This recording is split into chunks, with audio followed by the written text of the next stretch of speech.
Sa mga kautak ko, today's video, ano po ako i-flex yung gawa ni Papa ko. Magputol po siya dyan ng plywood. Ito po, gumawa po siya ng cabinet. Tatlo po yung ginagawa niyang cabinet, mga kautak. Ito po yung unang cabinet na ginawa niya.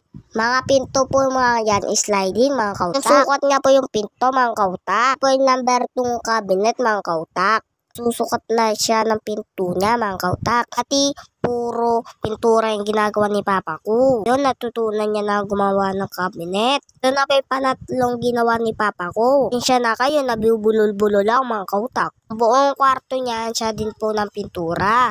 Pati po yung pintura ng kwarto. Si Papa ko po yung ng pintura. Nagawa po dyan ni Papa ko. Yung pintura niya yung pinto ng cabinet. Mga kautak, marami na siya natapos. Mga cabinet po naman yun na musushi. Nano ka no? Nabushishi. Diba mga kautak, ang linis tingnan. Pang design pero ang ganda na mga kautak. Halin yung bituan na ngayon, sliding lahat. Ang linis design niya na yung pinto niya mga kautak. Sliding po mga yan mga kautak. Utang ko kung anong design yan mga kautak. Yung parang kahoy. Iloko kalakwan niya mga kautak. Kala mo cabinet ng kondo. Wow. Na po yung pinakamalaking cabinet. Kabit na po ni Papa ko yung sliding door niya. Po yung malaki sa pinakalahat.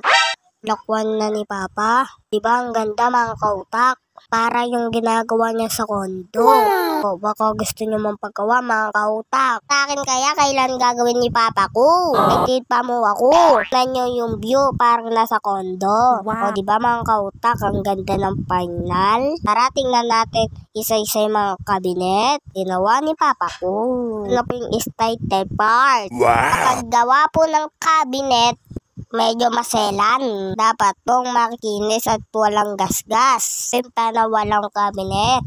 Kasi po, pag may gasgas, sangit pag napinturahan. Dapat mapino kapag pinapaliha. Puntahan po namin yung cabinet pangatlo. Puro to, cabinet ng bunso nila. Si bata pa yun. Salamat po sa tiwala ninyo. Ipapa ko. Kila Tito Tita Algen Store. May grocery. Likod ng Flying Bee. Po yun mga kautak. Mga kautak, ano nyo pong nasasabi sa gawa ni Papa ko? Mga kautak, kaya ngayon lang to na-upload. Po, inintay ko pa yung gawa sa ilalim ng Papa ko. Kung po yung may kama na may storage. Para pong bato yung kama pero plywood po yan. Kasi po medyong maliit yung kwarto mga kautak. Kaya po nilagyan ni storage ni Papa ko yung kama. Para makatipid si space. Ito po naman yung cabinet niya. Sliding po yan mga kautak. La Tito Tita Algen Store po yan mga kautak. Baka maligaw kayo. Sa mga hindi pa nakakalam. Algen Store Grocery po. Sa likod po ng Flying Bee. Gasolihahan. Mga